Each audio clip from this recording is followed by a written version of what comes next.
Evening. Thanks for being here on such a wretched night. And what a big turnout. We've busted right out of the temple tonight. I'm a little intimidated with America's Rabbi and the God Slayer, Chris Hitchens, right here. Maybe you should be a little intimidated in this community. For all you know, I'm the son of snake handlers and primitive Baptists. In fact, I am. So we'll see what happens here. I hope that doesn't mean a prejudice in this debate.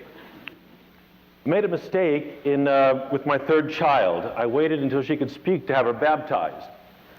And when the baptism, water on head. And when the preacher, got the water with the droplets and began to put on her head, and he said, "It's in the name of God," and she said, "What is God?" Let's just do it. Let's start with the simplicity of a child. What is God, Rabbi? Well, it depends who you're answering. If you're answering a 2-year-old, you answer one way. But if you're discussing it with an adult, you begin with a recognition, which actually the entire debate should be framed with, of human limitation. In the following sense, when you were 2 years old, could you imagine what it's like to be an adult? Of course not. A 2-year-old has no idea what an adult is like. And yet we make definitive statements about God all the time when in every religion that I know of, the distance between God and human beings is infinitely greater than the distance between an adult and a 2-year-old. So when I say, as I'm going to in a second, I'm not going to avoid your question, but understand that I say it against the background of a religious recognition of our own inability to understand that which is infinitely greater than ourselves. My thumbnail definition of what God is that God is the source of everything that exists, and God is someone, something with whom a human being can have a relationship, and that you can live your life in alignment with a godly purpose. But any definition that is greater than that is in some ways to traduce God, which is why, by the way, the title of Christopher's book is exactly right. God is not great. Because to say God is great or God is something is to put a definition on God, which we know from classical Jewish philosophy you ought not to do. So in fact, Christopher's exactly right, and we can wrap it up right now. Thank you very much for coming. It's been a wonderful evening. Yes. Apologies perhaps to Muslims in the audience who say God is great all the time. We'll circle back. Okay. Chris Hedges, to you. Answer my daughter's question. Maybe you'll warn her off. If you don't mind, it would be Christopher and Hitchens. Yes, sir. Chris Hedges is a horrible... Hedges? Did I say Yes, Hedges? you did. Forgive me. Chris Hedges is a horrible apologist for liberation. Christopher Hitchens. That's better. Too many guests, too little time. Sorry, but I exist too, if you see what I mean. Yes, yes. May as well start by establishing that ontological claim. Well, Friedrich Nietzsche famously said that God was dead, and Sigmund Freud can be rendered as having said that God was dad. And I think both of them are probably right. The concept of God is like everything else in our vocabulary, man-made. It's an invention of human beings. Unless you take the view that God made us, in which case it'd be a lot to explain. Why did we in that case make so many gods? It does seem to be very much more probable that men and women made many gods than that any one God made all men and women and the rest of creation. And as well as being man-made, it's fear-made. It is the unexpressed or partially expressed wish for a protector, a parent, someone who will never desert you, someone who will do in a way you're thinking for you, especially on questions of moral philosophy. At its best, it's that. It's a wish to be loved more than you probably deserve. And at its worst, it's the underdeveloped part of the human psyche that leads to totalitarianism, that wants to worship and that wants a boss, that wants a celestial dictatorship. And that's the bit that's now threatening to destroy our secular civilization. And so you're quite right to start where you do. It used to be believed, the number of gods now it's infinite, and a new god is created almost every day by some cult or other, but it used to be that. There was a belief that gods were in the trees, in the woods, in the springs, in the sea, in the clouds, and so forth. Polytheism of a kind. Then something a bit more polytheistic like Olympus, where there was at least a location for the divine, but it was multifaceted. And then monotheism, getting it down to one. So I regard this as progress of a sort, because they're getting nearer the true figure all the time. I actually... Rabbi, yes, progress, maybe.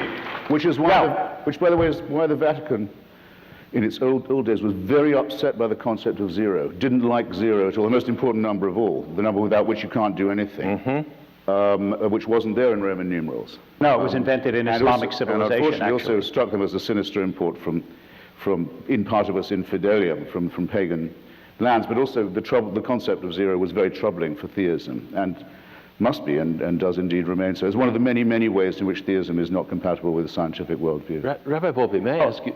I just want to point out, without even taking issue with the incorrect statements that he made. But I want you to understand. Wait. I want you to understand the progress of the argument that you just heard, because it's important, and people do this all the time, and at least you should be aware of it, whether you accept it or not. Very often when people argue with you, especially when they argue about religion, they attribute their own beliefs to logic and your belief to psychology. So religious people believe in something because they need to be loved, or they need a crutch, or they're weak. But I believe what I believe because it's true and scientific. And I just want you to be aware that you cannot actually disprove someone's belief by imputing an unworthy motive to it. You actually have to disprove the belief. So don't let Christopher pull the psychological wool over your eyes. You can actually be just as worthy or unworthy of love, just as tough-minded, just as thoughtful, just as deep, and still believe in God, as most human beings have throughout all of human history, as if you are Christopher Hitchens. Christopher, are you a trickster? Well, I don't think that, you couldn't accuse that of being an incorrect statement. You would accuse it of being an incomplete one. I didn't give all the reasons why people believe in God. But after all, you did write a whole book that argues that the belief in God can be very useful to people in times of crisis. Did you not? I mean, that's... and that's yes, but I never said that was why you should believe in God. No, and I don't think it is the reason why many people do. But remember that there are two questions. Well, I better now say, lest I be accused of not having exhausted the entire subject in my first response, I better say there are at least two questions.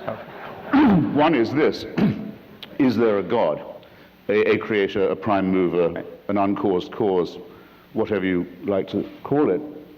And this was the question answered at a certain point, not very long ago in our history, by the deists, people like Thomas Jefferson, Thomas Paine, and many others, who said that the order of the universe seemed to suggest that it couldn't just have been random, that there may have been a designer, but the designer didn't take any part in human affairs. And that, in the late 17th, early 18th centuries was probably, late 18th, early 19th centuries was probably a very intelligent position to hold. It was as far, pre-Einstein, pre-Darwin, was probably as far as you were likely to get with philosophical speculation. But so believing that there might be a cause or a mover or a creator is one thing, but believing that there is a supervising, intervening entity who cares who wins the war, who cares who you sleep with and in what way, who cares what you eat and on what day, and in other words, who makes you the center of the whole cosmos, is another thing altogether. So people who say, I believe in God, I'm a deist, have all their work in front of them before they can say that they are really religious. Are you prepared to be a deist? No. No divine mover, even at the, whatever, the origin? There's nothing in the natural, in the cosmic order, or that's the macro level, or the micro level, that's to say the constituent of our own DNA and the things that we have in common with the other animals, and indeed other forms of life like plants, that isn't susceptible to a much better explanation. Well, here's... as the great physicist Laplace said when he demonstrated his working model, his orrery, as it's called, of the solar system to the emperor, and Napoleon said, well, I see there's no God in this system, and Laplace said, well, Your Majesty, it works without that assumption. Rabbi, I don't want to play God, but Okay. to give form to this. Sure. It's 2010. You said you think of God as the source of all. In the year BCE, 2010, why attribute the source of all to divinity? What about science? And you just said... Well, that's right, exactly what I was just believing going to address, is first of all, there are two separate ways of thinking about this, both, and I'll offer them both briefly, and you can decide if both or neither is congenial to you. One is that, of course, you can't equate God and proof for God and discussion of God with a demonstration in a laboratory. That's never been the case. The idea is different, to shift it differently, which is this. I would ask you this question instead. Deep down, do you believe that the universe is constituted only by stuff, by material, or is there a mystery at the heart of things? Do you believe that you are purely synapses, or is there something immaterial and eternal about you and those you love? Do you believe that things like love are just an epiphenomena of the way evolution has put us all together, or do you think there is something that in the fact that immaterial things like ideas and love and consciousness have such a profound influence on our lives that leads you to believe that the intangible can be at least as real or more real than the tangible? If that way of looking at the world appeals to you or speaks to you, then you understand that Laplace, in order to explain how the heavens go, may not need the hypothesis of God, but that in order to explain why there is something rather than nothing, why there is a deeper meaning to life than stuff alone, that's something that speaks to you and lets you understand that God is real. That's part one. Wait. Part two is there are, in fact, things that are suggestive of something greater in even the scientific worldview, which is why, by the way, in the American Academy of Science, more than half consistently, and this has been true for the last 100 years, 52% of scientists say that they believe in God. And that is the fact that everything exists rather than nothing, that consciousness, which is still inexplicable to human beings, is real, that I make sounds, and which is immaterial, and it touches you in some way that makes you want to change things. The way of looking at the world, even from what we can see and touch and feel, suggests that there's something greater than what we know. And now, go right ahead. I can't paraphrase him properly, but you really ought to get hold of, it's easy to find on Google, a lecture given by Lawrence Krauss, who I regard as the greatest living physicist. And it's about the quantum, and it's about a whole universe from nothing. It's exactly how you get from nothing to something, in fact, quite a lot of things. One means by which this happens is the following. Every second that we're speaking, a star the size of our sun or bigger goes out, blows up or goes out. That's been the case every single second since the first moment of the Big Bang. It's a lot. But that'll be a lot of suns going out as we speak. And there's a lot of annihilation, isn't it? There's a lot of destruction. It's a rather what you might call almost a wasteful scale. It does have the positive outcome, though, that we are all constituted of those materials. We are made of stardust. Now, I find that a rather more majestic and wonderful and even beautiful idea than, say, the idea of the burning bush. A bit more impressive. Gives you more to think about. Are they mutually exclusive? Are they mutually exclusive? Did God make you of stardust? One has the virtue of being true and provable and studyable, which the other doesn't. And I do think that the verifiability of something is a virtue of Are we kind. simply material then? Yes. We don't have bodies, we are bodies. Until 50,000 years ago, there were 4 other kinds of biped, humanoid, not unlike us, still living on the planet, died leaving no descendants. We're the only survivors of those people. That family were the last. We don't know if they had gods or not. So you think the inexplicable... No religion ever invented appears to have known that these creatures even existed, because the religious are forced to believe that the only really significant event that happened in the human story happened about 3,000 years ago. And the mysteries, the inexplicable, are we just waiting? That's not true. Them? No, that's factually all of this massive Big Bang cosmological churning and destruction and annihilation, which is paralleled, by the way, on our own Earth, where 99% of all species that have ever been on the planet have already gone extinct, leaving no descendants. All of this could be part of a plan. There is no way an atheist can prove it's not. But it's some plan, isn't it? With mass destruction, pitiless extermination, annihilation going on all the time, and all of this set in motion on a scale that's absolutely beyond our imagination, in order that the Pope can tell people not to jerk off. Rabbi? Yeah, stupid. Right. No, I think here we've reached actually... It's childish to be. We've reached an area of agreement. I, too, repudiate that statement by the Pope, and I'm happy to do it publicly. No, wait just a second. Hold on. First of all, it's just not true that religions don't actually acknowledge very important things that happened before their own founding. Just read the beginning of the Bible, which goes back far beyond the founding of the Bible. But more important than that, there are actually things that if you are material, you can't give an accounting of. For example, you might not believe that you have free will. You might think that everything you do was predetermined from the beginning of the Big Bang. And just the fact, by the way, that all of the universe, physics tells us, came from something tinier than the head of a pin is, to me, there is no word other than miraculous for it, but nonetheless. You might believe that everything you did, our words tonight, the fact that those flowers would be orange on the table, that was all predetermined from the beginning of time. But if you believe that you actually make a choice, that human beings have free will, then I ask you how you account for that. You didn't pick your birth, your genetics, you didn't pick your environment, so from the very beginning, all of that was predetermined for you, and unless there is something immaterial about you that allows you to choose, then everything human beings do is already set from the beginning of time. I don't understand how you get free will if you don't have God. Christopher. It's pathetic, I'm sorry to say, to say of the cosmological and the genetic that these are deterministic processes. They're not at all.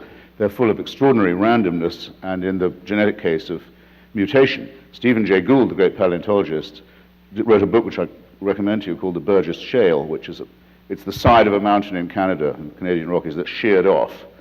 So you can see the inside of a mountain. You can see it as if you're looking at a blackboard, and you can see the growth and development of species, and you realize that it's not a tree, it's more like a bush. There are reverse branches that go off and don't go nowhere, and the others that succeed. And different kinds of failure and different kinds of mutation. His most exciting thought, most revolutionary thought is this. If you could, so to speak, put all that onto a tape and rewind it, and then press play again, there's no certainty it would come out the same way. In fact, there's every reason to believe that it would not. So there's nothing predetermined, there's nothing deterministic about this at all. And thanks to your understanding of our genetics, which are also not predetermined because they're a result of random mutation and natural selection, as everyone now knows, and that's why we can have, sad to say for the kosher, but we can have skin transplants and organ transplants from pigs who are much closer to us than we used to think. We can also sequence the DNA of viruses and learn how to immunize ourselves from it. It works, in other words. But yes, it can be tampered with, it can be engineered, for good as well as for ill. There's nothing deterministic about it at all. It's much more exciting, it's much more interesting, it's much more rewarding, it's verifiable, and yes, there are elements of, I was trying to say, the miraculous, the awe-inspiring, the tragic, the majestic in this, that there simply are not in the incantations of Genesis, where the supposed authors claim to know the divinity, the creator, on personal terms. This is nonsense, it's for children. Rabbi? First of all, it is interesting. I mean, Stephen Gould, who was, by the way, very sympathetic to religion and wrote a book called Rocks of Ages, which I also recommend to you, where he said that religion and science don't overlap. They sure do. But wait 1 second. If you read his book on the Burgess Shale, he does say if you rewind, then you assume if you push play again, you would get a different result. And that's certainly true unless the result was intended. But more important than that, yes, there's randomness in the system. Nobody would argue that there isn't randomness in the system. But randomness isn't free will. Randomness is getting a result you don't expect. The question is, how do you get a directed choice, which isn't random? I choose right now to pick this glass up. Now, how did I make that choice? If I'm purely a product of my DNA and my environment, then it's not a choice. Then it was programmed in then it's instinct. And the whole point that religions always made about instinct was that human beings can rise above it. Unlike animals, which are the same at age 2 as they are at age 10, as they are at age 15, a human being grows and changes and chooses. That's the basis of religious I have to say, to me, it doesn't seem a matter of religion that I can choose to pick up this class. That seems to me to be well within what could develop purely scientific basis. How? I'm not a scientist, but it doesn't seem like a mystery of God to me personally. Oh, sure it is. Well, no, but seriously, where does the element of free choice come from? I could be purely instinctual and put my head in a stream and drink and choose to do that. But wait, one second. When you say choose, when you say choose, where does the choice come from any more than the choice of this glass to fall down? Where do you get a choice as opposed to a complex interaction of DNA and environment, neither of which you chose? Again, piling on completely unnecessary assumptions. It's also inviting a question that will make you uncomfortable. Go ahead. If you say that no, it's because God has given you free will, I have to ask you, how do you know that? Well, are you assuming that we have free will? Are you assuming that we have free will? Then give me another source. If you answer my question with another question, give me another source. I'll still answer it. Okay. I will still answer it, even though your question is an answer to mine. Rather, not an answer, a response to mine. Yeah. The view I take about free will is that, of course, we have free will because we have no choice but to have it. I was, and to some extent, and I still, to some extent, am a dialectical materialist, and I also think there are some ironies in the universe as well as in history. But to say, of course we have free will, the boss says we've got it, is to make a mockery of the whole concept. And it's also to invite the question, what kind of tyranny is this that you want? You want an all-supervising, all-deciding person. I ask you first, what sources of information do you have about this person's existence that I don't have, that are denied to me? I'd like to know. And second, why do you want it? Why do you want to arrive at a terminus of unfreedom where there is a celestial authority upon whom all things depend and from which all things flow? Why do you want that, and how on earth do you know that there's any case to be made for its existence? Yes, please. That's a good question. I don't think that's a terminus of unfreedom. I think you're only free when you've declared against it, frankly. That's the beginning of freedom, is the emancipation from the tyranny of theocracy, yes. I actually think that the whole point that I was making was that a belief in a God who creates you is what gives you free will, and that without it, you have to fall into a determinism. And by the way, you may think that science gives it to you, but every scientist I've asked on this question, including David Barash, who's an evolutionary biologist, says that and Steven Pinker had the same reaction, is that it is more or less a commonplace of modern science, that determinism is the only worldview that's consistent with an understanding of the way science works. So you may be able to find it in science, but I haven't met a scientist yet who's been able to account for it. Not every scientist is a believer. Putting that aside. No, of course not. I'm saying that those who don't use determinism as their philosophical assumption, but let me answer his question too, which is, therefore, I assume that as a religious person, you're granted freedom. That's the whole point, is you do make choices. Once you've said granted. Better choices. Once you've said granted, you've made my point. And his English, he knows about kings. Thank you for making me free. You're granted freedom. So you're granted freedom by the evolutionary process. I'm granted freedom by a creator. Either way, you have to be... I'm not granted all sorts of freedom. I mean, of course scientists are right to this extent. Einstein says the miraculous thing about the laws of nature is they're never suspended. That's what's so amazing about them. They're immutable. Religion claims that on occasions the laws of nature are suspended in order to prove what they wouldn't otherwise prove. It depends who you ask, not Maimonides. It depends who you ask in religion. Is there a fundamental contradiction in your mind, Rabbi, between Jewish teaching and evolution? No. None at all? Not. No. None. But evolution, as we learn it, doesn't require a deity. No. It depends what you mean by require a deity. It's just like saying that building this stage doesn't require a deity. The question isn't whether the discovery of the mechanism by which God made the world requires God. It just requires the discovery of the mechanism by which God made the world. But it also doesn't outlaw God or make God impossible or make it, in fact, less plausible. What's the difference, to your mind, between mystery and incomprehension? Incomprehension. In other words, will we incomprehension solve? describes my reaction to the question. Oh, great. America's Mystery, rabbi thinks right. my question's incomprehensible. I'm not sure I understand. Tell me again. Well, science other words, has progressively made a lot of things comprehensible. Yes. Mystery means those things that by the very nature of the world are unfigure-outable no matter how bright we are, no matter how hard we work at it. How do you know that they're unfigure-outable? Well, you're asking... Prefer that over incomprehensible. You're asking no in a way that I'm not willing to concede is the proper way to describe religious conviction. It's like saying to me, how do you know that love exists? Or how do you know that another human being is beautiful? Or how do you know that, I don't know, that these lights are a pageant of gorgeous colors? The answer is you don't know it. Some things you have as the deepest conviction of your soul, and they're things that make sense of the world in ways that nothing else makes sense of the world. But if you ask me, do I know that God exists the way I know that that glass is on the table, then I say you're putting it in an empirical, scientific framework, which is exactly the framework that religious people want to keep religion out of. No, but I want to put it the other way about. How do you know the mystery won't be solved one day? Because it's not a mystery of a question that's solvable. It's like saying, how do you know that the mystery won't be solved? That you have an ineradicable sense that the world is wondrous. I don't know how you would even think about solving such a mystery. I could understand it and still find it wondrous. Christopher, what about you? If it's not God, is it all soluble? Well, first, one day? You're right that science has made many things more comprehensible to us, and it's explained things that religion used to take credit for. In other words, now we know there's a germ theory of disease. Diseases are not curses or revenges from heaven. Same with earthquakes and so on. The stuff they used to teach us, and many of them still do, is nonsense. Evil nonsense as well as ignorant nonsense. But it's also taught us, just in my lifetime, an enormous amount more about how little we know.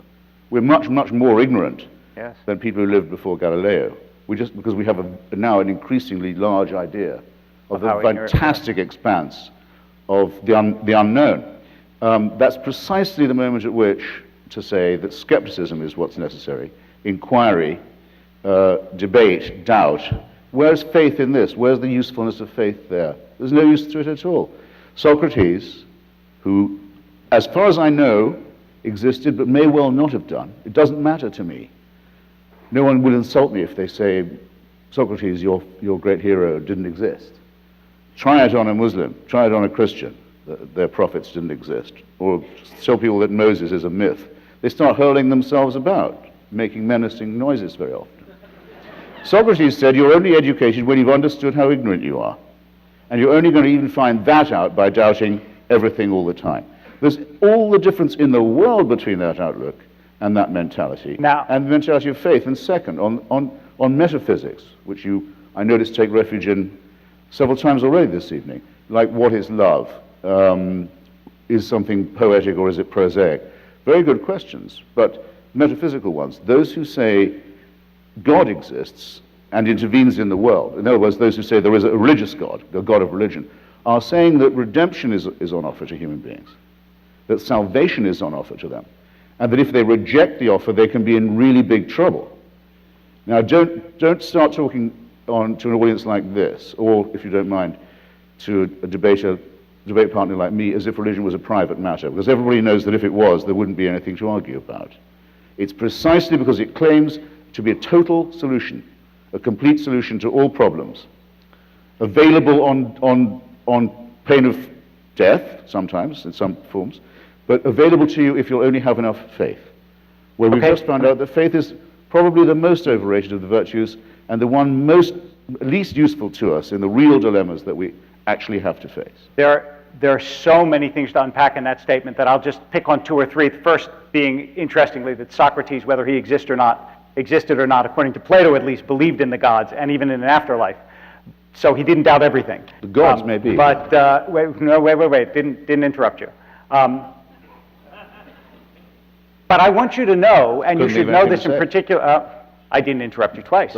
But I want you to know... You weren't quick enough. All right, gentlemen. It may be true that part of it was speed, but I also think it's because civility is very religious virtue. So I could have said that. The Jewish tradition actually doesn't tell you that everyone must do this in the world. Rather, it prescribes goodness. And that's what it is that religion is supposed to bring into the world. Now, can you point to examples of religious wickedness? Of course you can. But that's clearly what Judaism asks of people. The first obligation that you have is goodness. And that's why when you talk about religion as though it is inherently totalitarian and tells you you must act this way, it makes two mistakes. First of all, it doesn't see religion as evolving as everything else does, when in fact the Judaism of thousands of years ago ought to be, must be, should be, is expected to be different from the Judaism of today. Still has 10 commandments. Yes, none of which mention goodness. Guys, you have to let me finish my statement, okay? Please. Thank you. You're welcome. I feel a little bit between a sandwich here, but the second part of it is that if you say that faith does nothing for you, as Christopher repeats over and over again, it's very hard to explain why it is that millions and millions of people all over the world and throughout history have felt that faith deepens their life, gives them meaning, increases their goodness, and why it is, for example, in America, that people of faith give more to charity, vote more in elections, volunteer more, help more. Do you know what the largest aid organization is, aid and development organization in the United States? It's not CARE, it's not Save the Children.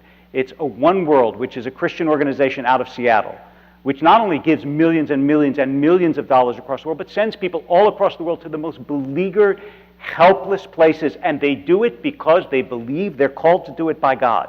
It's just not true that having faith makes no difference in this world. It makes a tremendous difference, and the vast majority of that difference, not all of it, but the vast majority of that difference is for goodness. Let me put a question then, if you'd be so good. The rabbi feels in a sandwich, and I don't mean for you to feel in a sandwich. So let me put this to you. Oh, that's okay. Christopher, what about the solace of faith? Some of the most religious people I know ended up there. Oh, this is a softball. I want a hard question. Well, no, I mean... I know what he's going to say to this. Well, maybe, but he's been hard-minded, hard-hearted, non-needer of solace. Worse, you're a misanthrope because you're not sympathetic to people's need for religion. I say in my book, available at fine bookstores everywhere, that as long as I don't have to hear about it, I don't mind what people believe. If they say, well, thanks to Joseph Smith and his gold plates, I have real faith now, and I've got a family, and I have friends, and I have a real system, and so on, I say, fine, fine. Just don't come to my front door with it. Don't ask for a tax break for it. Don't ask my children to be taught it in the schools. Did you sign up tonight thinking you wouldn't hear about it? And I asked the question in the book. People think they have a personal relationship with the Creator, and they're the possessors of a wonderful secret. It must feel, I've never felt it, but I presume it feels great. Why doesn't it make them happy? They're not happy. They can't be happy until everyone else believes it too. They go out and proselytize, very often, and here's, I can't let your last answer go, very often in the guise of charity. You notice how often that religion, rather than answer the questions that I've put, like, how do you know there's a God? What evidence do you have for it? Which you say, well, lots of good people do good things because they're religious. Well, let's take the most recent pressing case. Richard Dawkins and I and a few others, in the response to the Haiti earthquake, set up an emergency charity for people of non-belief to give to, because so many charitable organizations are, in fact, proselytizing groups. So we raised about $2 million in a weekend. And all that money goes straight. By the way, thank you. If you go to Richard's website, you can find out more about how to donate to this, because it's permanent. It's going to stay in being. All that money went straight to Doctors Without Borders, of course, and the International Red Cross, which, though it has a cross, isn't a religious organization. Both these organizations are already in Haiti. They're proven. None of the money goes to support any missionary activity. None. And the Scientologists and all the others who turned up in Haiti, and the people who turned up in Haiti to kidnap babies to convert them to their faith, and the Catholics who turned up and said standing in the ruins of their own cathedral, with 250,000 Haitians buried under the rubble, said, God spoke here today, and you should listen to his message. Don't tell me that's good. Don't tell me that's good. That's wicked. It's proselytizing. It's proselytizing with the helpless, using them as objects of charity and conversion. It's lying to people. But there's also a lot of wrong to lie. It's wrong to lie to people, and it's giving them false hopes and false explanations for their plight. Now, we're not guilty of any of that. And now I'll ask you another question. Where in the Decalogue does the word goodness appear? Where? That's a good swathe of Exodus for you. Where in Exodus does the word goodness appear? Where in this commandment-rich territory does the word goodness or the enjoinment to be good occur? This should be a softball for you. Okay. First of all, it tells you what you ought not to do. It says, love your neighbor as yourself in the book of Leviticus. I mean, I'm allowed to move to Leviticus from Exodus. Yes, I think that's fair. Right. Yes, that's fair. Yes, okay. Thank you. I appreciate that. It says you should pursue justice, justice you shall pursue. It says it over and over and over again. And also, by the way, no tradition, at least certainly not the Jewish tradition, and I'm not aware of any other tradition, is only the Bible. Judaism is a long exegetical tradition, and it says several times in the Talmud that the one purpose of the mitzvot is litzaref et habriot, which means to refine human character. It's clear that Judaism is directed around goodness. It's repeated over and over again. The whole system and framework of mitzvot are to get people to treat each other decently. And if you say, which you do, that people use authority, governmental authority, religious authority, military authority, political authority to do bad things, my answer is, of course they do. Anytime you set up a structure of authority, people will do bad things. Churches, other things. But that isn't what I said. Yes, of course. So what you say is, what you heard is, when religion does good things, it doesn't count because sometimes they want people to believe what they believe. When it does bad things, it's because of religion. When you make everything good that happens that religion does invalid, and everything bad that religion does representative, that's called arguing in bad faith, which is ironic for someone who has none. It seems a fair question. Yes, but it's not, I mean, as I know you know, that isn't at all what I say. I don't say it's the bad things are done in the name of religion or by authorities. I say it's religion itself that is the problem. I go out of my way to make clear that I don't take refuge in any other position. Now, in Leviticus and in Exodus, if you're a neighbor, you better not, and you're supposed to love him. This person had better not be an Amalekite, a Midianite, a Moabite. Better not be a witch. Yep. The destruction of whom is enjoined. Right. Better not be a homosexual, the stoning of whom is enjoined. Better not be a slave, the terms of enslavement of which are all laid out. Now, these are primitive, tribal, agricultural. Most of the commandments, by the way, all the Decalogue, by the way, is addressed to the property-owning classes. Here's what you can't do with your servants. Here, your servants must also obey this commandment. Why are the commandments addressed only to people who have staff? Why are the women, rather a large objection, I would have thought, why are the women counted as part of the animal and chattel that's disposable by these holders of property? Couldn't it be any more obvious that this is a man-made phenomenon, and at a time when people were not at their best and were full of fear and ignorance and greed and covetousness of other people's property? Can we be faithful and not be trapped by history? Not all of its elements are Well, it's not only that, but as Christopher knows very well, I assume that the Bible was put together by human beings, and that the Jewish tradition is a long evolving tradition, as are other traditions, in which the dross of history is gradually refined in the same way that you would not expect someone 3,000 years ago to be able to understand the sort of arguments that you're making tonight. People change. There's an evolutionary process also, not only to biology, but to sociology, to ideology, all of those things. And that's why the question is very much, does religion make people better? And can these systems refine themselves? And can they get rid of the stuff that's bad in religion? And I think that to assume that you can cherry pick the things in the statements in religion that are negative, and those things are necessarily enduring, contradicts the history of every tradition I know. Well, cherry picking is an odd word to use for something that's thrust upon you. I've got no choice but to study the Decalogue. No, actually, I point out it says It's addressed to property owners and enjoining them to keep women as property owners. So are you? Oh, you're cherry picking. Are you nitpicking. Are you I'm in not. favor of theft, murder, and adultery? Do you think those are good things? Well, here's exactly the nub of my question. If what you say is true, Yes. not that, and I've never said, I couldn't be interpreted as having said no religious person can do a good thing. But if what you say is true, this should be true, and you should find it easy to point it out. Okay. There must be something, not that they can do or do, but that I cannot do, that's a good thing. Either a moral statement made, or a moral or ethical statement performed, that a person of faith could perform that I cannot. Now, You must be able to identify that. No, actually, if your point is to have any how force could you? at all. How can one human being do something that another human being can't do physically? Physically, of course, you could do anything that I could do, but I can say lots of things you No, I said don't a moral do. or I can say ethical lots thing. of things you don't do, not that you can't do. You probably don't do, as I do, bless your child on a Friday night.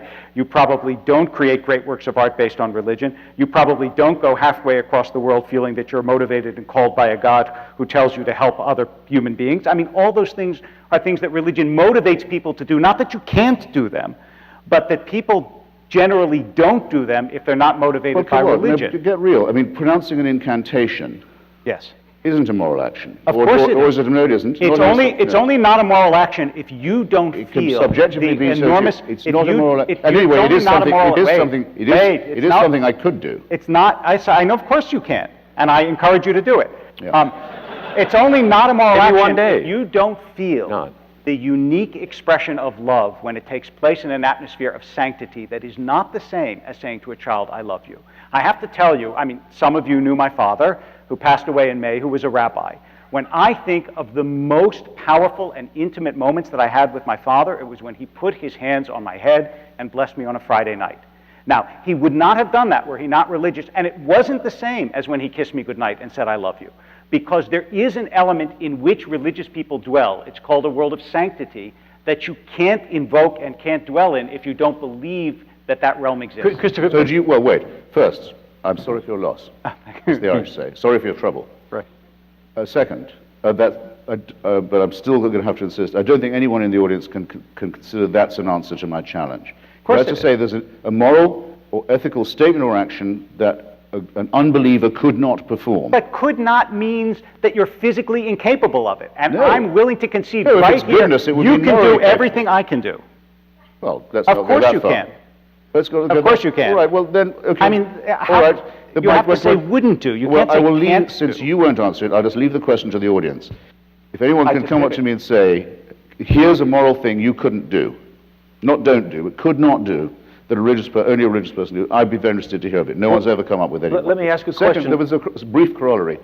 Think of a wicked thing done, or evil thing said, that is done precisely because of faith. You've already thought of one. But any that, Wait. but any that someone who doesn't have And faith now you've- couldn't do. and now Wait, you've tell got- me one that No, someone who I doesn't didn't- have no. faith could not do. I didn't say that. Okay, but that's exactly the point. No, it's not. A human being can do certain things, whether they're believers or not. They have the physical ability. It still doesn't. Believing something doesn't give you a new it's to physical you, ability. It's no problem to you that the suicide murder community, the genital mutilation community, these are all faith-based communities. Do you want And me to while we're answer on the that? subject of charity, who doesn't hear Hamas saying, the reason we're loved by our people is because we provide social services. We help the needy. We're the only people who come out and do that, which is, by the way, I'm horrified to have to say is true.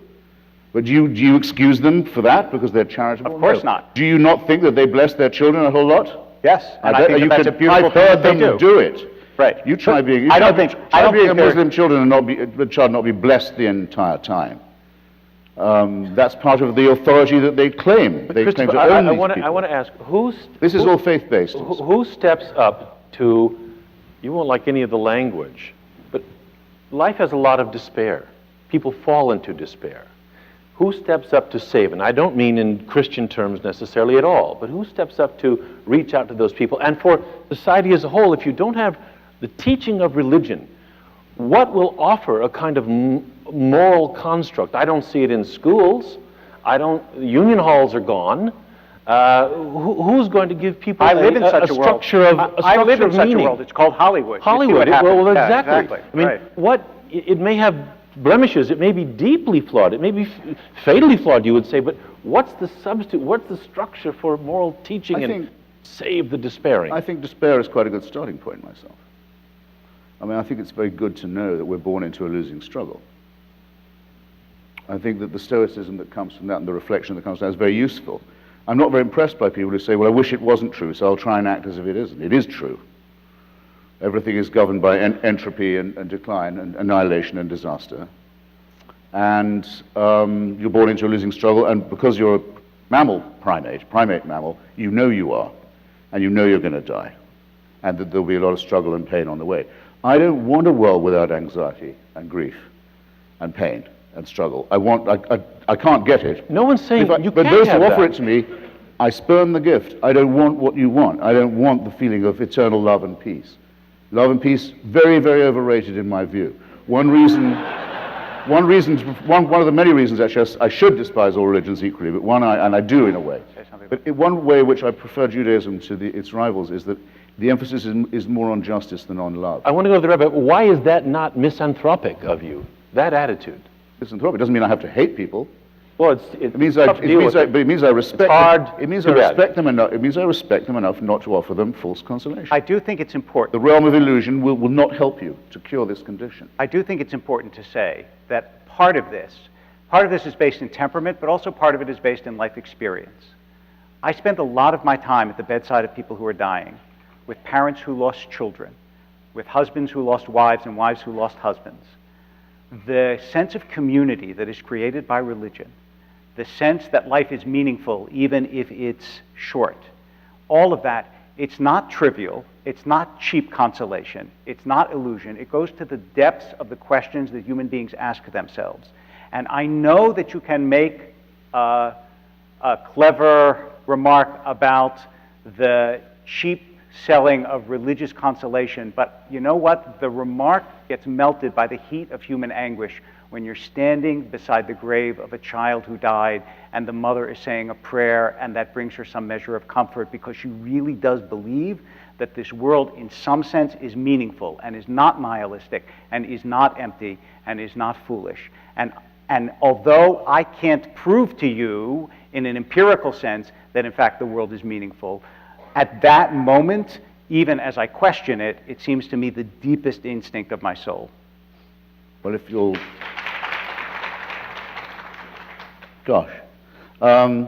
well, if you'll pardon me, I won't share any of my griefs with you. But I've never had one, or known anyone who had one, who's had the faintest consolation from religion. And indeed, being told, as the Christians tell them, that they're off to a better place and so on, I think is positively wicked thing to do. I think lying to the dying for a living, what self-respecting person can do that?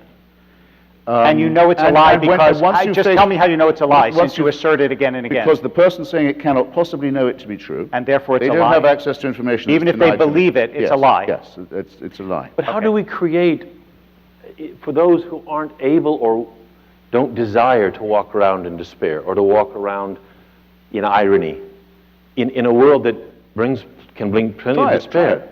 Try it, fine. But I think it's manifestly clear lots of people don't choose that. So what does atheism offer? Well, it offers the chance of living without illusion, which I think it says that philosophy and literature will do a great deal more for you. There's a lot more morality in them.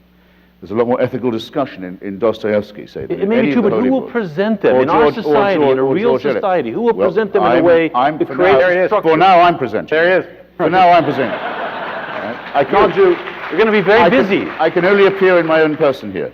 I can even say that to some extent it works for me. This irony, I think, is tremendously useful, as is philosophy, especially the philosophy of Spinoza, especially in times of anguish. And the realization that there's no false consolation can actually cheer you up. But once you face the fact that you're born into a losing struggle, things immediately appear a great deal more manageable in some ways. And really, of the remarks against this made, not one of these remarks couldn't have been made by a devout member of the Muslim Brotherhood. And what I want to ask him is this: if anything of what he says is true, is he really saying that he would prefer me not to be myself, not to be an unbeliever, and someone who believes in irony and of the unillusioned world, but I'd be morally better off if I was a Wahhabi Muslim, for example. Is me or a Roman Catholic. Is he me? Does he, Are you asking this? Okay. I mean, according to you, I would be a better person. Don't I was answer the a person question. of You faith. asked me the question. Right. You're not allowed to answer it for me. You imply. I imply. Well, I want to know if you really mean that. Actually, I never said that you were automatically better off if you believed than you didn't believe. I think Christopher is very useful in the world because he forces religious people.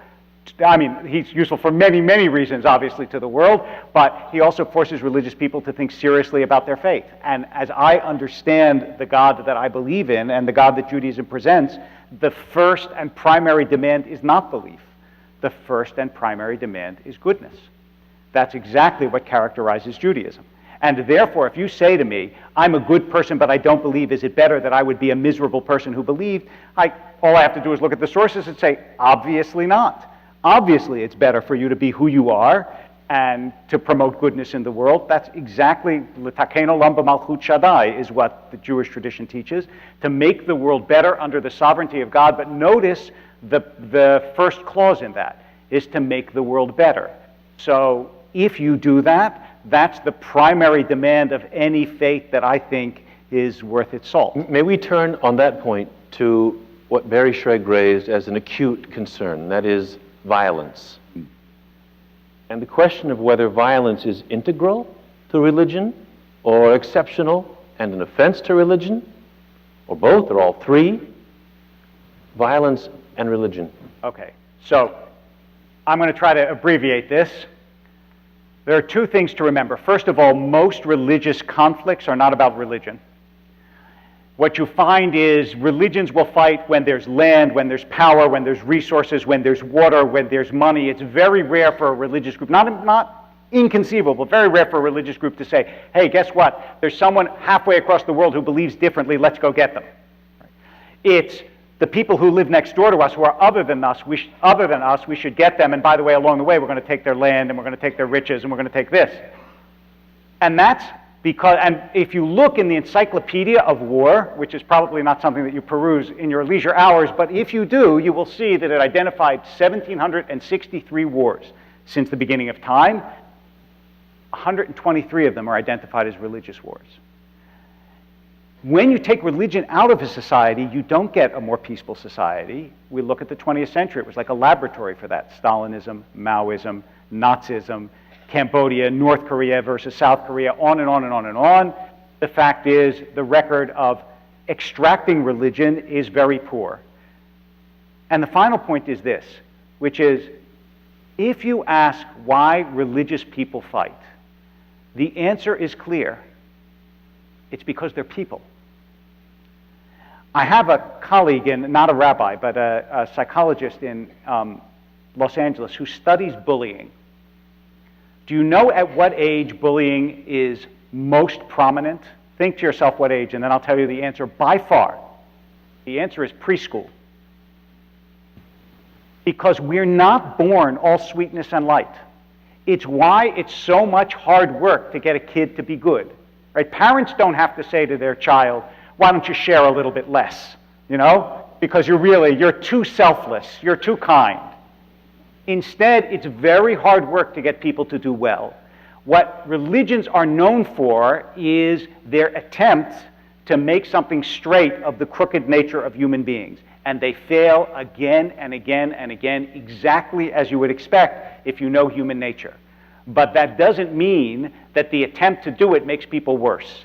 Quite the opposite, at least according to the evidence of history. Well, violence, there's no mystery about violence. I mean, violence arises because we are primates, imperfectly evolved. Our prefrontal lobes are too small, our adrenaline glands are too big. There are various other deformities of this kind. Sexual organs designed by a committee, all the rest of it. And we're greedy, and we're back to polytheism. We're greedy and fearful, and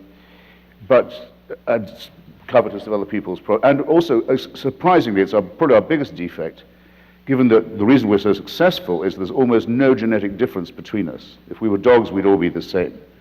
Breed, there's fantastically little variation, but we're incredibly prone to tribalism and ethnic and racial, what Freud calls the narcissism of small differences.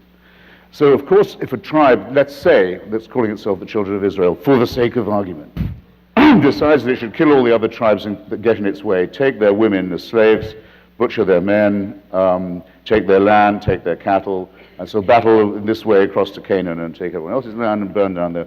That's going to happen whether there's a God or not, or whether there's religion or not, but it'll happen very much more intensely if they believe they have a mandate from heaven to do so. It's a terrific force multiplier. I think there would have been a quarrel between the Hutu and the Tutsi of Rwanda, say, once Belgian colonialism had established that there were these two different character groups, types, that is, the tribes. But it's a terrific force multiplier that the Catholic Church was as strong as it was in Rwanda, the most Christian country in Africa, made it infinitely worse. What makes the Israel-Palestine two-state solution ungettable? Because there's a chunk of people on both sides who say they have God in their corner and God gave only their group the land. And they can negate the votes of everybody else, including the whole of the international community, by the way, just because of their faith. Northern Ireland is the same. There would have been a Republican nationalist dispute. It's infinitely worse because of religion. So I think the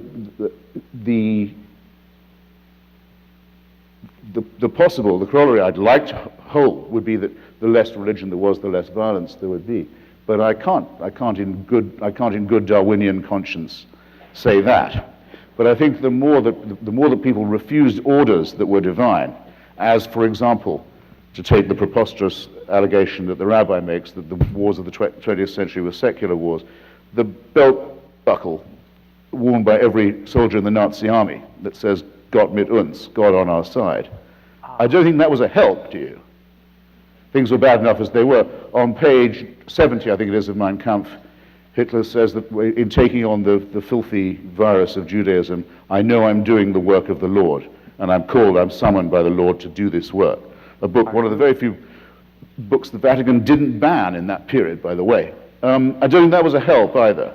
So I'd say, on the whole, we'd be better off without the belief either in a supreme dictator, because that leads to violence, or the idea that God takes sides in our pathetic mammalian disputes. I want to just, as a coda to this, when you say that we shouldn't take orders, I just want to remind you of a long history. For example, the abolition of slavery was almost entirely the work of people who believed they were taking orders from something higher than societal orders. Wilberforce in England, here, Beecher and John Brown and so on, they believed they were doing God's work by abolishing slavery. And it's interesting that the abolition of slavery was a Christian movement, but the idea is it's not an issue of who you take orders from. It's an issue of the orders you take. That's the issue. And it comes down in part to what kind of religion you practice, not whether you practice religion. Comrades, I'm sorry. Comrades, what kind of orders you take. Brothers and sisters. Brothers and sisters. That's better. Comrades, friends. I suppose it is somewhat to the credit of some Christians that in the waning decades of thousands of years of slavery that were biblically mandated, some of them belatedly joined things like the American Anti-Slavery Society, stars of which were Thomas Paine, Benjamin Franklin, non-believers, right? Whereas to the last day of the Confederacy, the flag of the Confederacy said Deo Vindice, God on our side. And every justification for that slavery came from the Bible, where indeed it's not hard to find. We're going to take questions from the audience in about 1 minute. There are microphones. If you have questions, make your way, and we will take them very shortly. As we begin to do that, may I ask, Christopher Hitchens, you've debated Rabbi David Wolpe on this subject. You've debated the Reverend Al Sharpton. Yes. What's the difference between these debates? Well, the Reverend Al Sharpton is another case of the damage done to society by religion, because once it was agreed by the rest of America that black people are best led by preachers, and once it was agreed to write out of the civil rights record the heroic black secularists like Bayard Rustin and the great black union leader Philip Randolph, who actually organized with the help of the United Automobile Workers the March on Washington. Once all that had been forgotten, and we decide, yeah, black people, they really love their preachers, then once Dr. King has gone, it's one succession of junk demagogues after another, all of them given the mantle because they're in holy orders. There's no fraudulence you can't get away with in this country if you can get the word reverend put in front of your name. Questions from the audience? Sharpton's a very conspicuous example of that. We'll begin right here. Madam, your question. Sir. Sir, I can't see. I'm sorry. The light. Yeah. Hedges, Hitchens, Mr. Hedges. Madam, sir. Yeah, I'm gonna come there and beat you up see, now. sorry. Okay. Later. Okay. It seems to me that most religions deal with operational aspects of life, such as human capital development, that is the accumulation of literacy and technology, economic development, mental and physical well-being, and public service, which deals with charity and those kinds of things. These are the work of religion, you're saying? Yes, that they profess this, yes. And that all faiths profess these things, and since they do, it seems to me that it's not so much their profession that causes the negative externalities between people who profess these things, but it's the labels that they take hold, such as, I think Mr. Hitchens alluded to the fact that people say things about their faith that they actually don't practice or believe. And so I'm saying that should we just abandon these labels and stop calling ourselves Jews, Christians, or Muslims, or whatever, and deal with the operational facts of life, which deal with, again, human capital, literacy, economic development, mental and physical well-being, and public service and charity, helping others, without the labels. Rabbi? If I understand your question correctly, I would say this. The largest organized groups of charities in the world, over and over and over again, all around the world, organize themselves around religious groups. I don't think that that's a mistake, and I don't think that that's a coincidence. So that, in fact, if you disband the idea that we're doing this as a religious group, you will, in one stroke, undo a great deal of the good that happens in the world. So, no, I think that communities, which, by the way, without religions, I don't know where you get communities where young and old sit together in common purpose. It's very rare, especially in our atomized society. If you disband that, I think you'll get trouble. Christopher, without community, without the labels? Implied in what David says is that a person exists who would say, now that I don't believe in God, I'll stop giving money to charity. I don't care anymore. I don't think there is such a person. And if that were so, it would be a very strange religion that they'd been professing. Who will organize good works in the not only absence that, of but religion? why is it that in survey after survey, religious people do give more, and religious people watch less television and use drugs less and use alcohol less? This is what religion is down to. It has social utility. It's very impressive to me. Okay, good. It's very often the first thing. When we debate with Catholics, they always change the subject to charity right away. With Jews, it's usually a little later. You just said that they... And with Muslims... And with Muslims, it's at the very all the time. Because what else can they don't want to defend their faith. But you just said the opposite. You just said that if you didn't believe, you wouldn't do it. They don't want to defend their faith.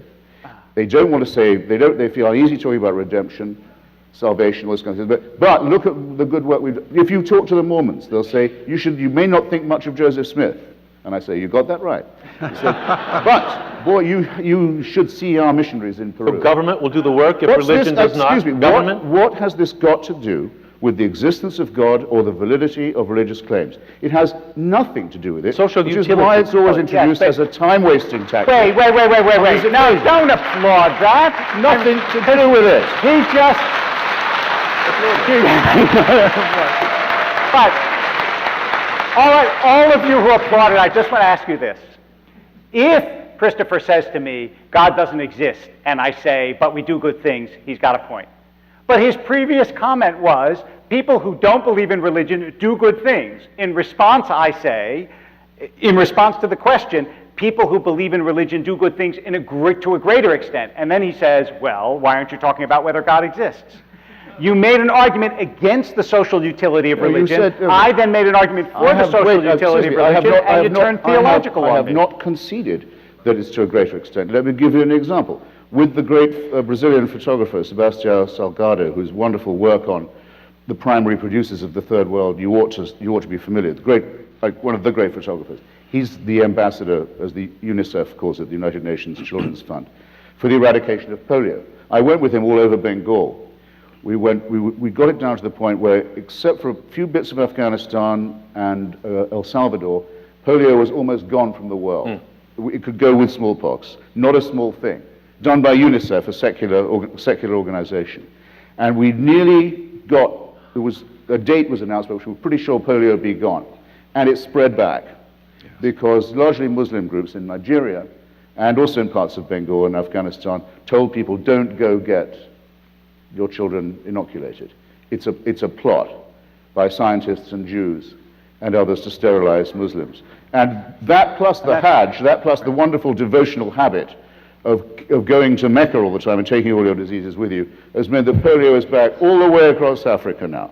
So I'm not going to have it said that in order to do good, you've got to be more religious than someone who... It's complicated, but I want another question, if I may, sir. All the practical evidence is the other way, and it's nothing to do with the claims of faith. practical evidence. Nothing. Okay. Sir. Thank you. Thank you. First comment to Mr. Hitchens. Thank you for a very well-argued book. Oh. You and I are in violent agreement. Appreciate it. Second, it seems to me, not to talk about religion and faith for the moment, but the question as to whether God exists. Let's not duck that one. It seems to me that to discuss that subject, one needs to have some scientific knowledge. My question is very simply to Rabbi Wolpe, and please take a second to think about it. My question is, and I've asked this of priests, reverends, and rabbis many times. We're ready. My question is, if no one ever explained God to you, not in writing, not orally, would you have figured it out? Thank you.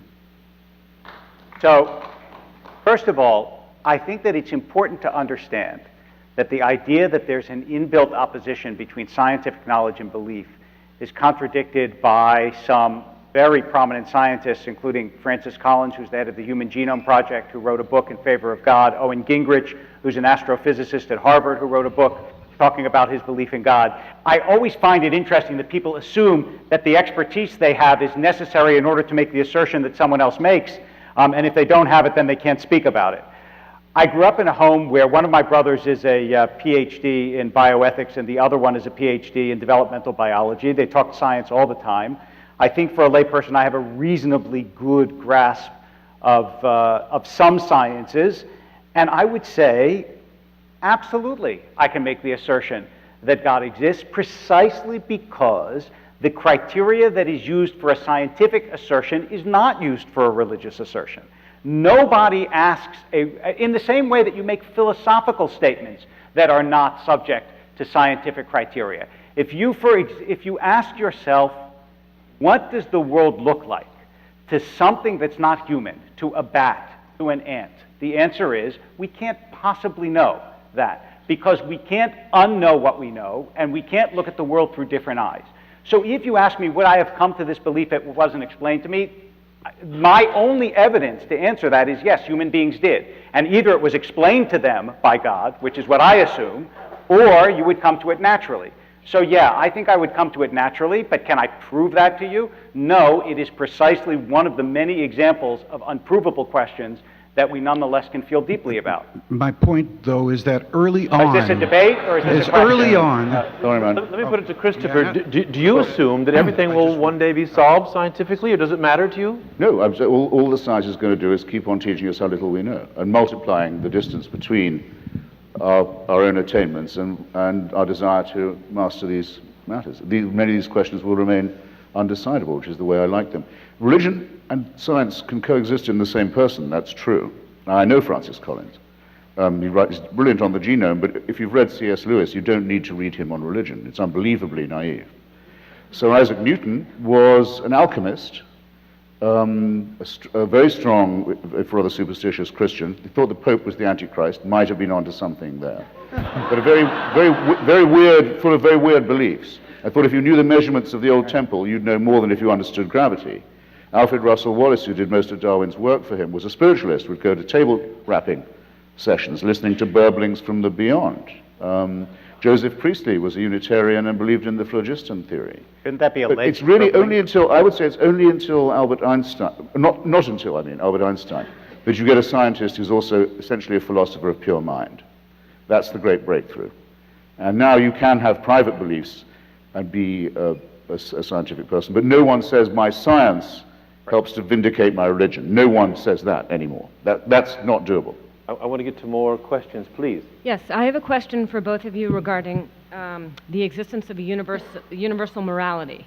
My Yes. question for Mr. Hitchens, is there one? And if so, where does it come from? And my question for the rabbi is, if there is one, and it's, for example, in the 613 mitzvot, how do you personally pick and choose which ones to follow? Because I notice, you're not wearing tzitzit and some of the other prescriptions. So if it's universally... They might be under my shirt.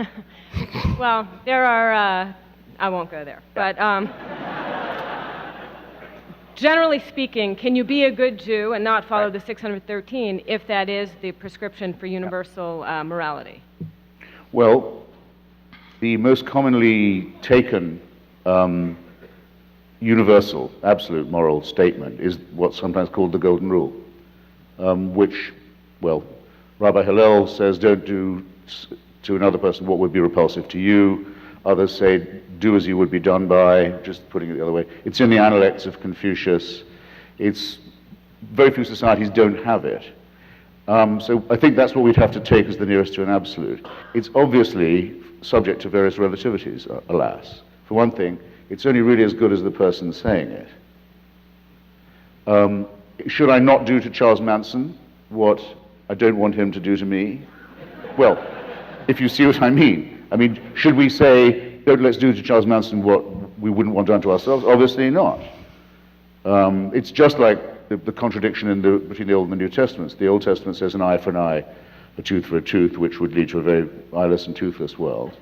And then the Nazarene says, you can't condemn anyone unless you can cast the first stone. Actually, that bit was knitted into the Bible quite late and is almost certainly a fabrication.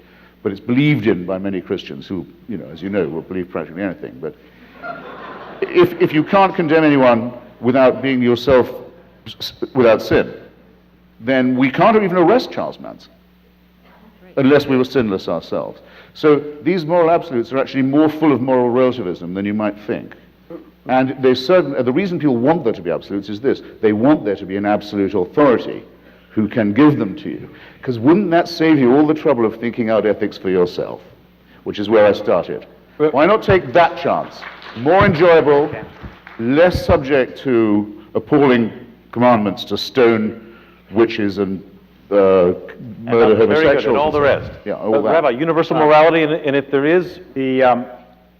I'm not sure that Christopher said whether he believes in a universal morality, but yes, someone who believes in God assumes that there is a universal morality, but also assumes that it's very hard, and it's not that the 613 mitzvot instantiate universal morality.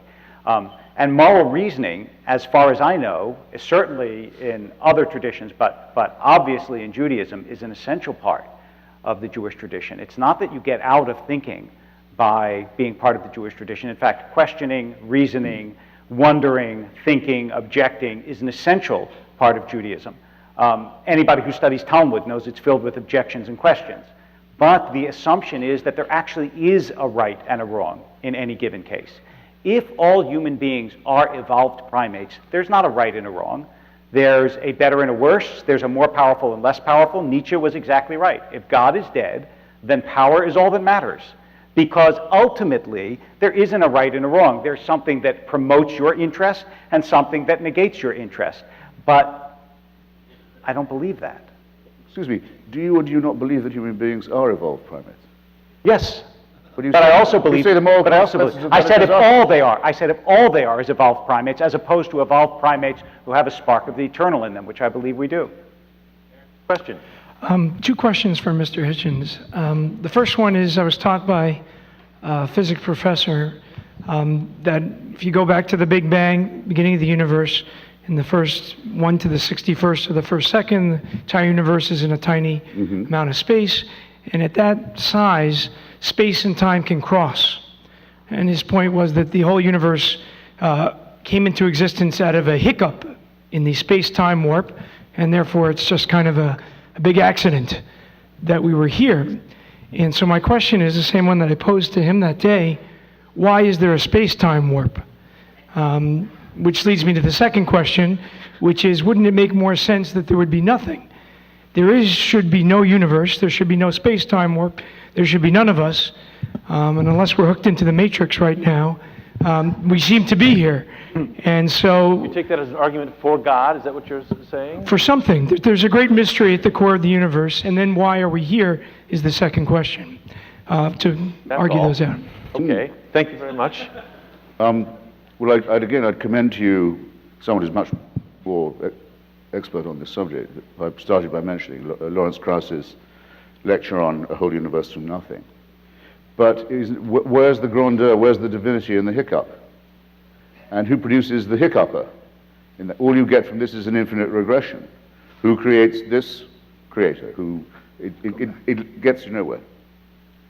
And again, if you do make the assumption, which I can't dispute or certainly cannot refute, that there is a first cause or an uncaused cause, it still doesn't mean that there's a God who takes sides, answers prayers, enjoins morals. I didn't ask about that. No. I didn't. So I'm afraid you compel me to somewhat to repeat myself. Can I just ask a quick question Yes. about what you just said?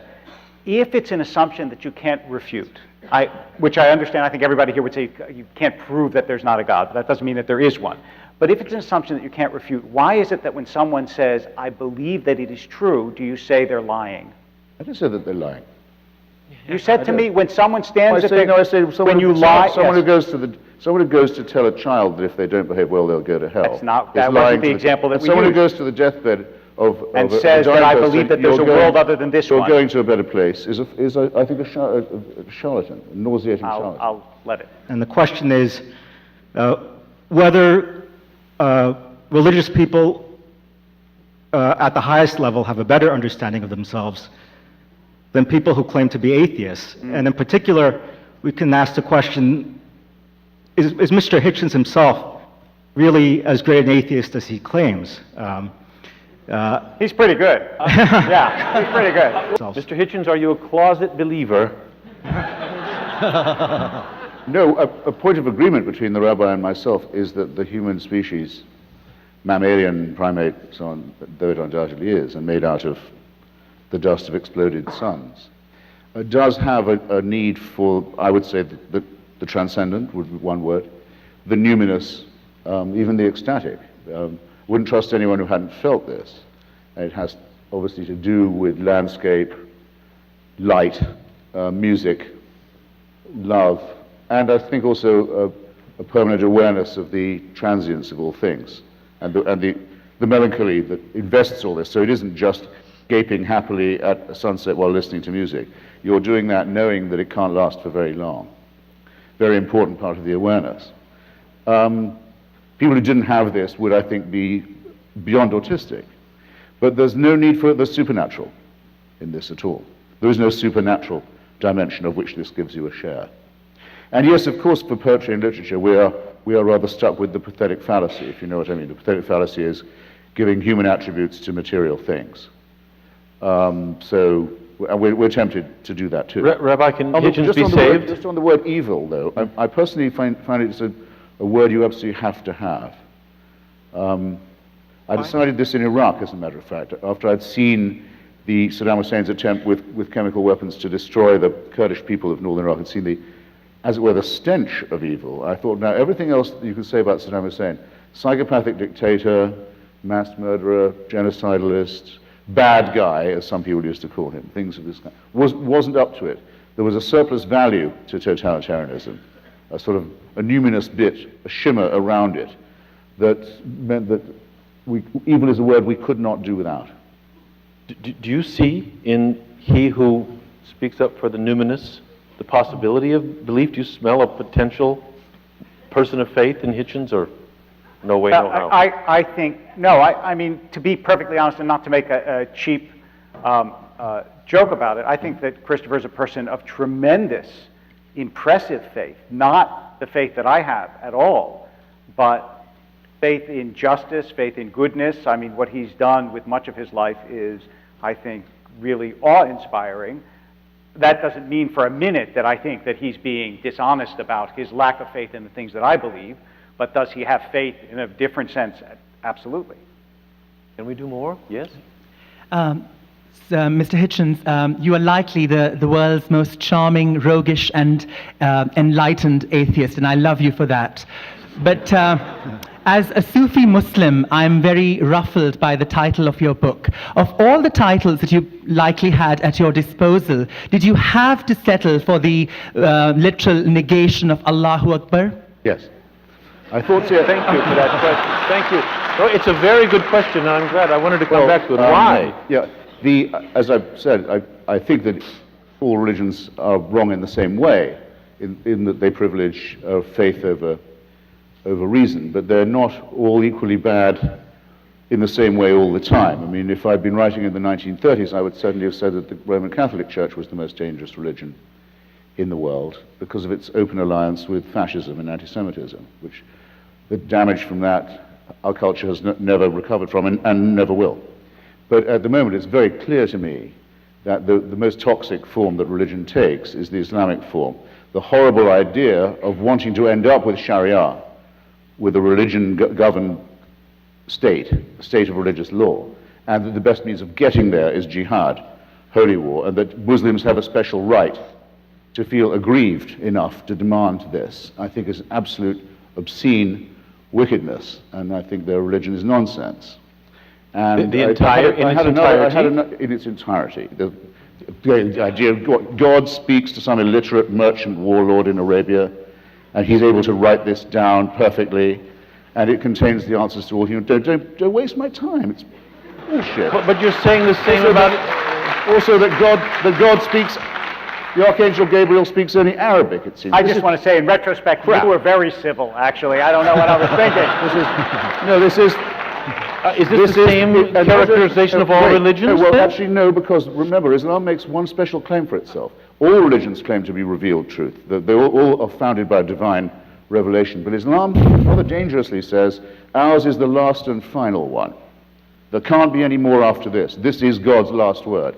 Now, that's straight away a temptation to violence and intolerance, and if you note, it's a temptation they seem quite willing to fall for. Rabbi, Second, do you have any I had another motive. Another motive, which is this. If you remember Dick Gregory, the older comrades here will, great black comedian and civil rights activist, when he came to write his memoir, he called it nigger. Right. It upset a lot of people, including his old mum, who called him and said, "Why are you doing this?" And he says, "Mama, every time you hear that word again, they're selling my book." So every Allahu Akbar reminds people that we're in a very serious struggle with a very depraved religion. And that help is available. Friend, you give no quarter? Look, he believes in the prophecy of Muhammad. I'm sorry to say, I think he's been, at best, conned. Yeah. Our time is ticking down. With respect, if I may be the protocol guy, sorry.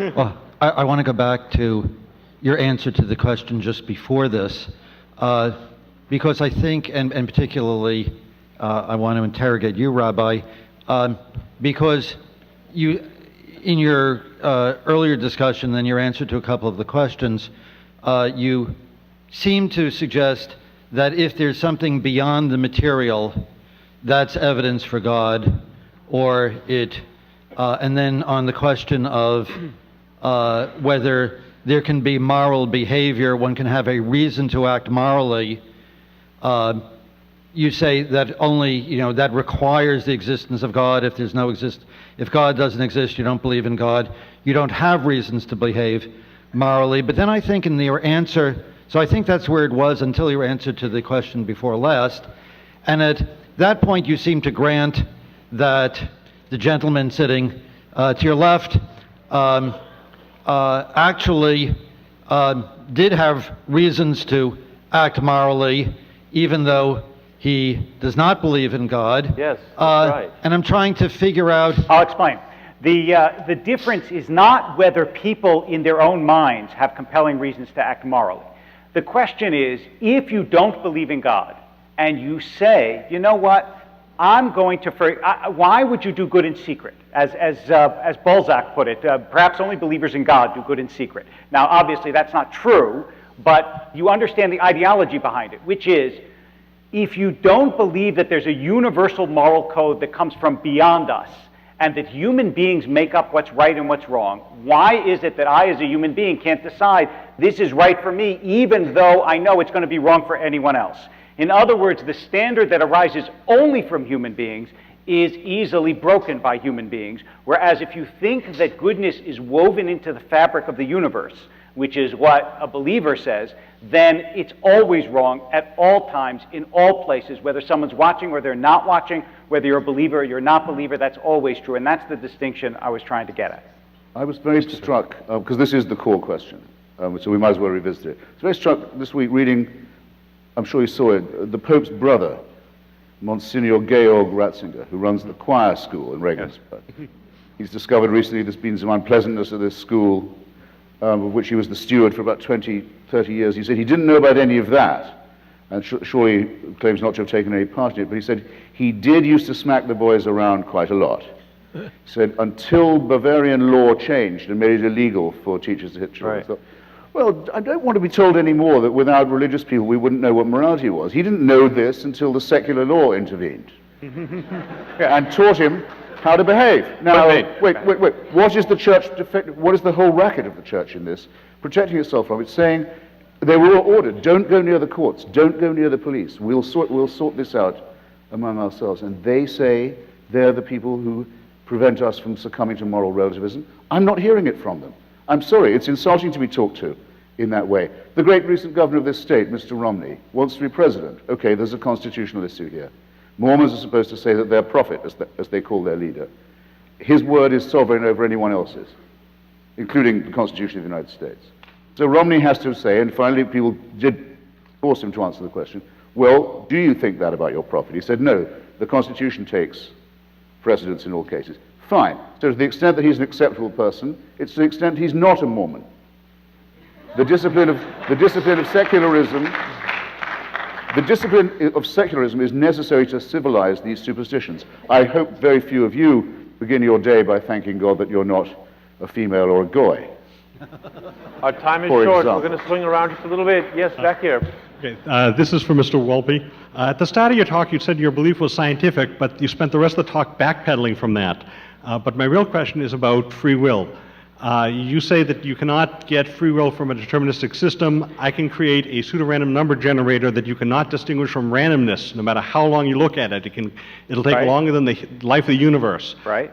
So where did that gives you randomness. That doesn't give you intentional free will. And I never said at the beginning. But if you use that at the beginning, by the way, that my belief was scientific. Okay, but if you use that as an output, it's deterministic, but it gives you a random result that you can use for free will. Now, where did your deity get free will, if it has it? If it doesn't have it, it's not much of a deity. If it does have free will, either it got it itself, why can't we do it? Or some other deity gave your deity free will, which gives you infinite regress. This will be our last question, I'm afraid. The answer is that there is no analogy between the deity and between human beings. Just like when someone says, who gave birth to God, that's a misconceiving of the religious concept of God, which is that God has always existed, and God isn't a biological creature. Therefore, God doesn't get free will the way human beings get free will. The objection and the problem with human beings getting free will is that if we're purely biological, how does that alchemical, metaphysical free will get into us? And a random generator doesn't give you free will, even if it gave you random numbers. That's quite different from actual choosing to do something or to do something else. Well, who do you think in our society is winning this debate? The atheists, the new atheists, the religious? Where's the center of gravity going? And this will be the last question, I'm afraid. I think a very large number of people don't, and they say this based on experience debating in a large number of churches and synagogues, go there for some of the reasons the rabbi gives. Community, Tocquevillian reasons, you might say. American communities, charities, self-help, often they run a school, this kind of thing. They don't really believe the holy books. They don't think they have been specially noticed by God or can expect any special favors from him. But they see, as it were, no harm in it.